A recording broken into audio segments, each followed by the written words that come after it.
Argument क्या दिए गए कि सबको बोलने का कम मिलेगा, 0 ओवर में मौका नहीं मिलेगा।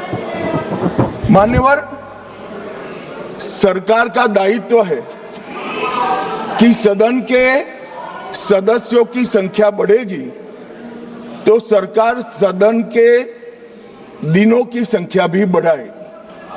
और मान्यवर, आप तो बड़े दयालु हो, रात को 12-12 बजे तक सबको 0 ओवर का मौका देते हैं। और एक तीसरा भी तरीका है साहब, तीसरा भी तरीका है कि अभी जो समय राहुल गांधी जी के अप्रोच के कारण जाया जाता है वो राहुल जी भी बंद कर दे तो अपने आप बोलने का सबको टाइम मिल जाएगा। ये विरोध कर स्थगन करा कर जो समय बेकार कर देते हैं वो अगर वो भी बंद कर दे तो कुछ सरकार बढ़ाएगी, कुछ राहुल जी बढ़ाएंगे और कुछ आप बढ़ा लोगे, तो समय की चिंता किसी को करने की जरूरत नहीं है। मान्यवर, परिसीमन आयोग वो एक प्रकार से संवैधानिक अधिकार है हर मतदाता को अपना प्रतिनिधित्व समान रूप से प्राप्त करने का, और 120% की वृद्धि होने के बाद ये कभी हो नहीं सकता कि एक समान हो। मैं तमिलनाडु का ही उदाहरण देना चाहता हूं। मान्यवर, तमिलनाडु में 39 सीटें हैं अभी। अगर डीएमके का मानकर हम इसी 543 सीट में आरक्षण करते हैं तो 13 सीटें महिलाओं के लिए आरक्षित हो जाएगी और 26 सीटें ओपन रहेगी। अगर 2011 की जनगणना के आधार पर करते हैं तो तमिलनाडु की सीटें 6 कम हो जाएगी, परंतु हम वो नहीं कर रहे।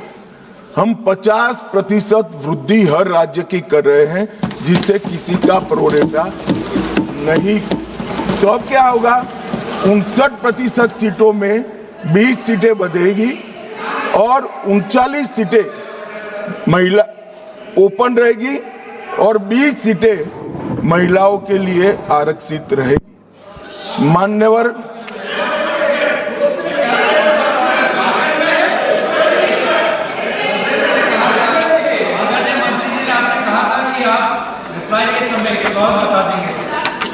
अभी कहां समाप्त हुआ है भाई, आप भी राहुल जी के तरह मेरे बोलने का क्रम आप तय करो। नहीं तो कोई आपत्ति नहीं है, मैं दूंगा ना, इससे भी अच्छी दरखास्त दूंगा, चिंता मत करो। और मान्यवर, कुछ सदस्यों ने सवाल उठाया कि जनगणना क्यों समय पर नहीं हुई।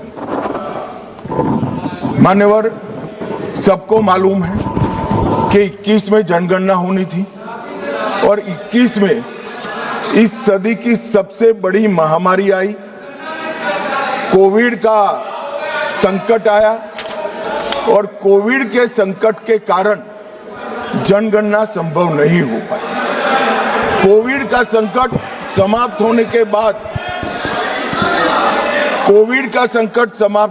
बाद देश को काफी समय लगा इसमें से उभरने में, और जब 24 में जनगणना की शुरुआत हुई तब कुछ दलों ने उचित ही मांग करी कि भाई जाति के आधार पर जनगणना करनी चाहिए। सरकार ने अनेक दलों के साथ चर्चा की, अनेक जाति समूहों के साथ चर्चा की, कई सारे सामाजिक ग्रुपों के साथ चर्चा की, कुछ सरकारों से भी चर्चा करी, राज्य सरकारों से, और बाद में निर्णय करा 25 में कि हम जाति जनगणना कराएंगे। मान्यवर, और ये निर्णय होने के बाद अब जो जनगणना हो रही है उसमें जब व्यक्तियों की गणना होगी तब जाति का कॉलम आने वाला है और जाति की गणना भी होगी, ये सुनिश्चित है।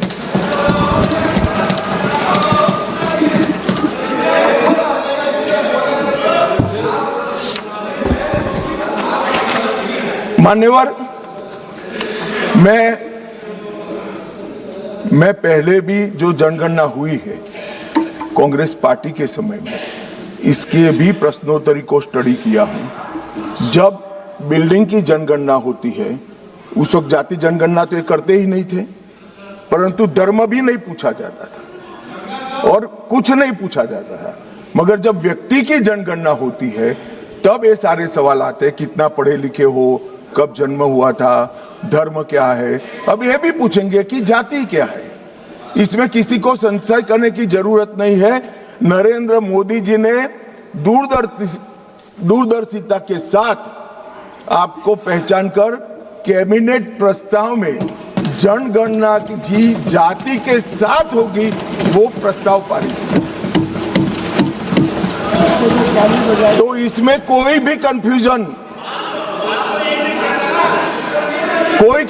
रखने की। पीयूष भाई क्या अपेक्षा रख रहे हो? ये जाति जनगणना की डिमांड नहीं कर रहे हैं, हमें उलझाना चाहते हैं। अब पीयूष भाई बेचारे भूले हैं, वो कहते हैं कि जाति जनगणना की घोषणा कर रहे, ताली बजाओ।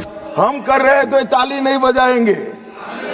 उनको जाति जनगणना से कोई लेन देन नहीं है, उनको यहाँ बैठने से लेन देन है जो नहीं होने वाला है। भैया अभी मान्यवर, मैं फिर से एक बार 140 करोड़ की जनता के मन में किसी की भी प्रकार का भ्रांति, कंफ्यूजन न हो, इसलिए स्पष्ट करना चाहता हूं कि नरेंद्र मोदी जी की कैबिनेट ने जाति जनगणना का जो निर्णय किया है, वो कैबिनेट प्रस्ताव में 26 की जनगणना जाति के साथ कराने का निर्णय किया है।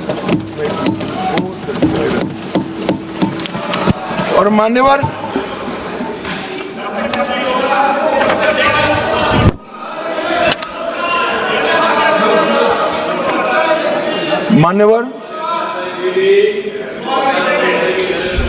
अब ये बिल जब से आया है तब से विपक्ष ने कुछ भ्रांतियां फैलाना शुरू की। सबसे पहली भ्रांति फैलाना शुरू की कि जाति जनगणना को टालने के लिए ये कर रहे हैं। जाति जनगणना को टालने के लिए हम ये संविधान संशोधन लेकर आए हैं।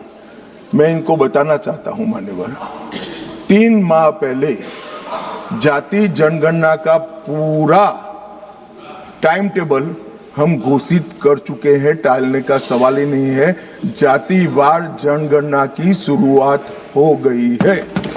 उसका पहला चरण जो है वो अभी चल रहा है। फिर आए कि दक्षिण को अन्याय हो जाएगा।